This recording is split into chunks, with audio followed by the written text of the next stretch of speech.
All right, here we go. The Holo Audio Spring 3 KTE or Level 3 version. This one's also got the integrated preamp. This is a DAC, if you're not familiar with it.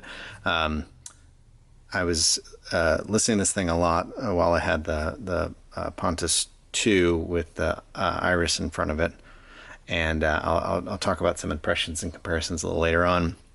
Just at a very high level on sort of the build and the experience of this object. I'd seen a lot of photos of this thing and other videos, and I sort of thought it looked a little gaudy, a little cheap, that the finishes looked a little cheesy. When you see it and you feel it in person, you recognize like what a nice object this is and to what degree of precision it is made and assembled. It is big, giant chunks of aluminum. The anodization's really nice. The brushing's really nice. It just doesn't photograph well. It just kind of looks cheesy.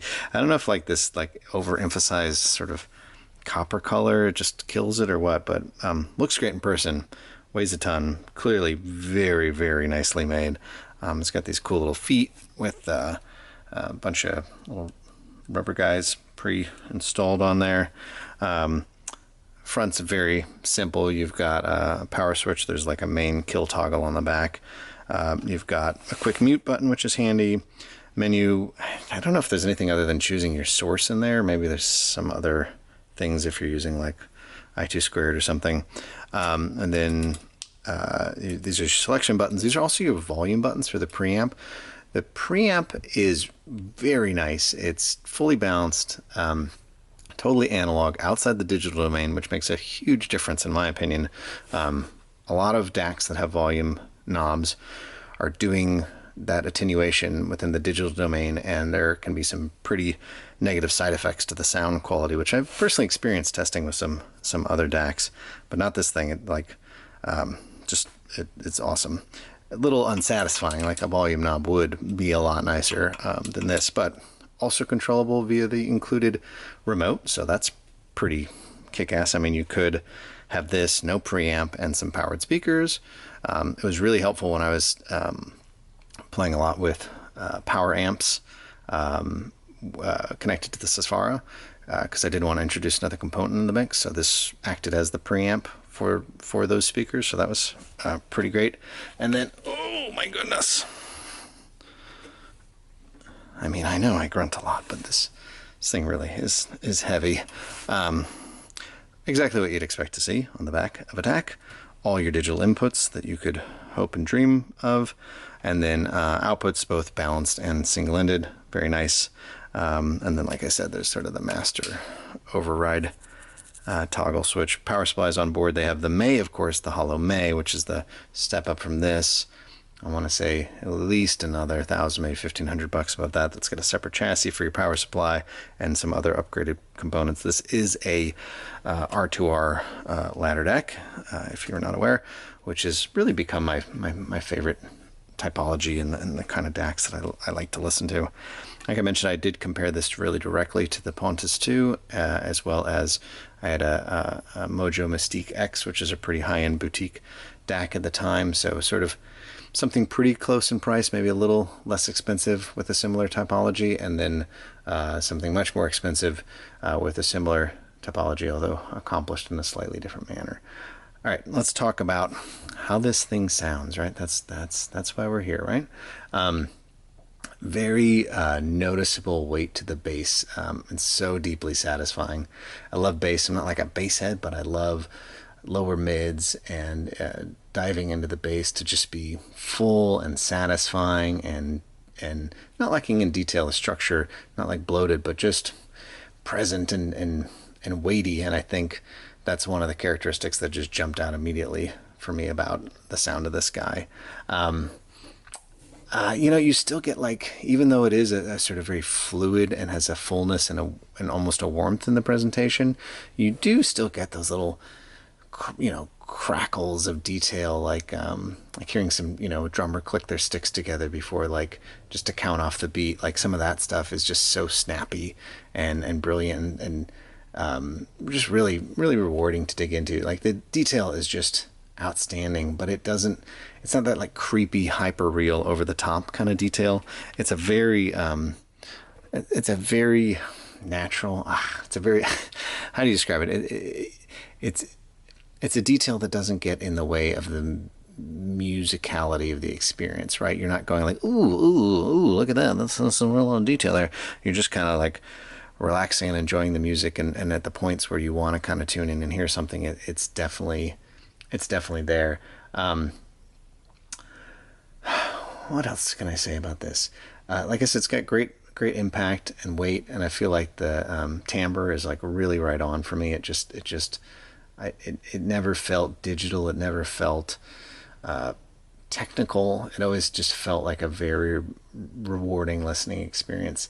Now, I will say, I think that there is a little bit of risk in how you perceive this DAC, and it has to do with the rest of your chain.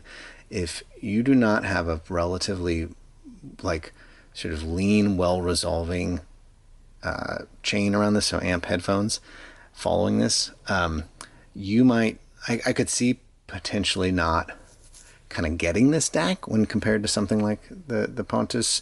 So I'll talk a little bit about them, and then I'll come back to the point I'm trying to make there. So compared, looking at the Holo Spring compared to the Pontus, like this is a fuller and sort of more alive bass sound. It's thicker kind of across the board. It sounds a bit bigger, like just a little more expansive. It's very seductive. I feel like it's very kind of pulls you in, makes you want to like sink into your chair and really just listen. The mids are a bit more forward. They're a bit more intimate than the Pontus, and they're definitely weightier and fuller. It's a bit more dynamic. I feel like the swings were a little more energetic and kind of pushed and pulled you a little bit more. Sometimes maybe a little bit too much, like a little bit of like kind of puppy energy. But also there's this like smoothness and fluidity to this DAC that I just absolutely love. And it just has a hair more resolution. It just pulls out like a little more detail, I think, than I could hear in the Pontus, but just barely. Voices definitely feel more natural to me on the Spring. And at some points you get this like the softness to the edge, where like as things are decaying, they just kind of gracefully decay into space in a way that sometimes the Pontus couldn't quite match. And in that, I feel like you capture a bit more of the sense of the room that the performance was originally recorded in. Maybe I'm just getting a little lost in myself there, but I swear I got a better sense of the room.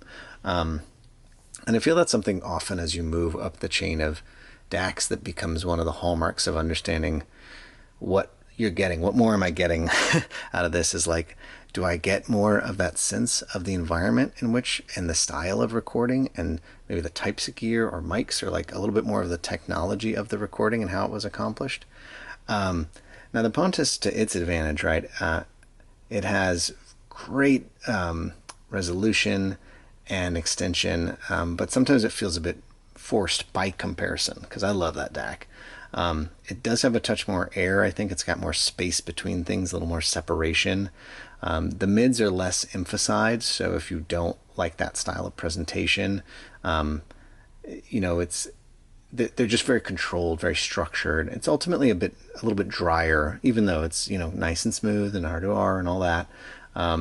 In some cases, the Pontus with like maybe like with the atriums, like the ZMF atriums I had at the time, I might have preferred them with the Pontus, but with the Sesfara, I think the Spring was definitely my preference. And here's what I was trying to say before. It's like the when you listen to headphones that are less resolving, or maybe a little bit kind of warmer or smoother on their own, you might not perceive some of the extra detail and clarity and information that you're getting from this DAC. I think they can get a little bit lost. And so if the rest of the chain isn't there, I don't know that I would recommend this to people, because I think you might be better served like by the Pontus, which is cheaper as well. So that's just something to consider, is like, is the rest of your chain really going to give you access to the way in which the Spring brings detail forward recognizing that it does have a fuller sound to it. And if you're sort of already got a bit richer and fuller sound in your system and you don't have that resolving power, like, does that become an issue for you? I think this is a great counterpart to a cleaner amp and a sort of clean and detail oriented headphone, because it does bring in that humanity and it brings in that naturalness that can be so lacking in some of those, very precise resolving systems. Does that make any sense? Who knows? Who cares? Yeah, more DACs to come, more things to come in general. And yeah, thanks so much for hanging out. This is Signcraft, signing out.